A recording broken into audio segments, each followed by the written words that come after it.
Purim Sameach Bekol Bet Israël. À l'occasion de cette fête exceptionnelle, la fête de Purim, qui a un niveau grandiose, aussi grand que le jour de Kippour. Kippour Kepurim, la fête de Purim sera considérée comme le jour de Kippour. Le jour de Kippour, nous implorons Dieu de pardonner nos fautes.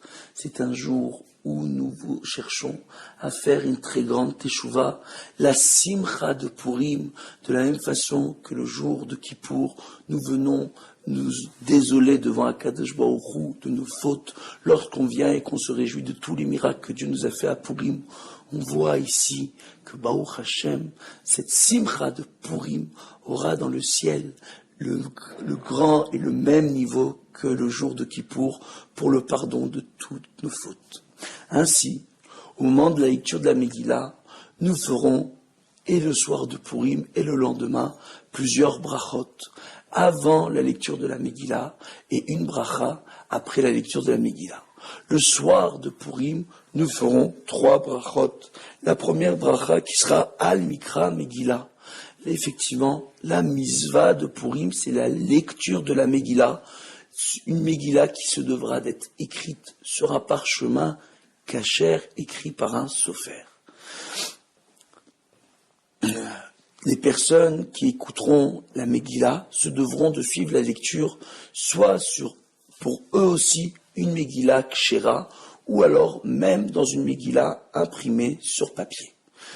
Effectivement, on verra que lorsque l'on assistera à la lecture de la Megillah, si on vient à manquer ne serait-ce qu'un seul mot au moment de la lecture de la Megillah, il suffira de le prononcer, ce mot-là, effectivement, uniquement, même sur une Megillah imprimée sur papier et non écrite par un sofer. En effet, la halakha nous enseigne que, au contraire de toutes les autres Kitvei Kodesh, de toutes les autres écritures saintes, on sera acquitté de la misva de la lecture de la Megillah si la majeure partie de la Megillah sera lue par l'officiant dans une Megillah kshera et que nous venons compléter quelques mots ici et là ou une partie même de la Megillah minoritaire par rapport à l'ensemble de la lecture, même sur une Megillah imprimée sur papier. La deuxième bracha sera She'asa Nisim La'avotenu Bayamim Hahem Ba'azaman Hazeh. On remercie Akadosh Baruch Hu pour tous les miracles qu'il a fait à nos pères durant la période de Purim. Et la troisième bracha que l'on fera que le soir de la lecture de la Megillah et non le lendemain durant la journée sera Sheheyanu. En effet, au moment de la récitation de Sheheyanu, il faudra avoir pour intention de s'acquitter de toutes les misvot qui devront être faites durant la journée de Purim, qui sont le Mishloach Manot, d'envoyer à un de nos amis au minimum des plats, d'accord, avec 2 types d'aliments différents, Matanot Laevionim, de donner à 2 pauvres de quoi se payer au moins un repas, au moins un sandwich. En Israël, Baruch Hashem, on voit qu'il y a la possibilité de pouvoir s'acheter un sandwich à 10 shekels, donc il faudra donner au moins 20 shekels. Et en France, on voit qu'aujourd'hui, un sandwich en moyenne coûte 7 €, donc il faudra donner au moins 14 € pour Matanot Laevionim. Maintenant, par rapport à cela, et on voit aussi qu'il faudra penser à s'acquitter de la grande misva du Mishté, du repas de Purim. Le Kaf HaChaim Sofer nous rapporte que la coutume séfarade est que lorsque l'on fera une Seudat Mitzvah, comme le repas de Purim, ou alors le repas du jour de la Bar Mitzvah pour le Bar Mitzvah, ou le repas au moment de la Brit Mila, juste après la Brit Mila, ou encore le repas pour le Khatan et la Kala durant les Sheva Brachot, on fera motzi. Et sur le motzi, pour faire la bracha, on prendra 2 pains, comme le Shabbat pour le Lechem Mishné. Durant le Shabbat, nous avons l'obligation de faire motzi sur 2 pains, les chatrila, a priori. C'est une coutume qui est propre aux Sfaradim. Nos frères Ashkenaz n'ont pas cette coutume pour les Seudot Mitzvah en dehors de Shabbat. Le dernier point qui est extrêmement important durant le Mishté, Al-Pi Kabbalah, nous avons pour coutume de boire 15 verres.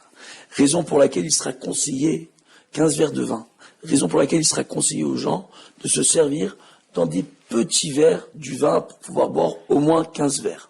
On rappellera tel que nous rapportent nos sages de mémoire bénis, Hayav inish lebesoumé had deloyada. Un homme aura l'obligation de boire du vin jusqu'à qu'il ne sache point faire la différence entre Arour Aman et Barour Mordechai.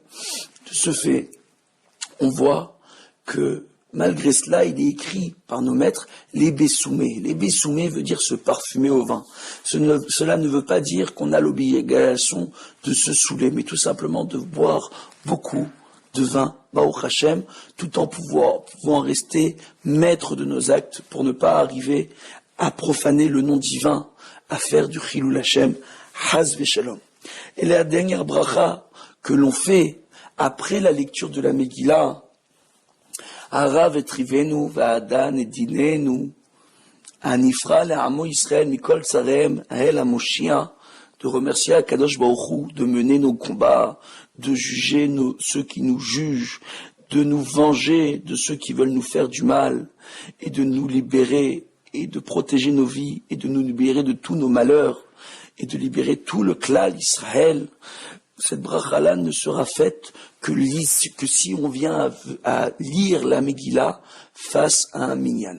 Même un homme qui a déjà lu la Megillah à la synagogue, s'il vient à lire la Megillah le lendemain de Purim ou le soir même de Purim, pour des gens qui n'ont pas pu assister à la lecture de la Megillah, il fera les 2 premières brachot au moment de la lecture de la Megillah, c'est-à-dire avant la lecture de la Megillah, Al Mikra Megillah, et ceux qui n'ont pas assisté à la lecture feront chez Hayanu.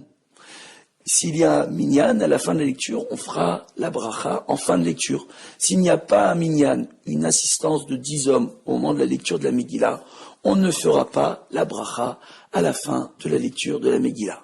Purim Sameach, profitez bien, Baruch Hashem, de cette fête, de ce temps particulier pour la Teshuvah, Be'ezrat Hashem, que Akadosh Baruch Hu nous pardonne toutes nos fautes en ce jour par la simcha de Purim, telle que nous maîtres nous rapportent, Purim ke Purim.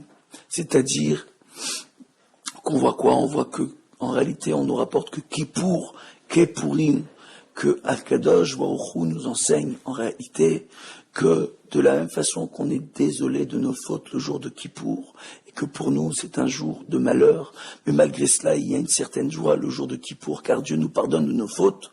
Lorsque l'on vient et qu'on se réjouit le jour de Purim pour tous les miracles que Dieu nous a fait à travers les générations, pour nous protéger en tant que klal Israël, cette simcha de Purim nous élève au même niveau que le jour de Kippour et nous permet d'accéder à une absolution totale de nos fautes.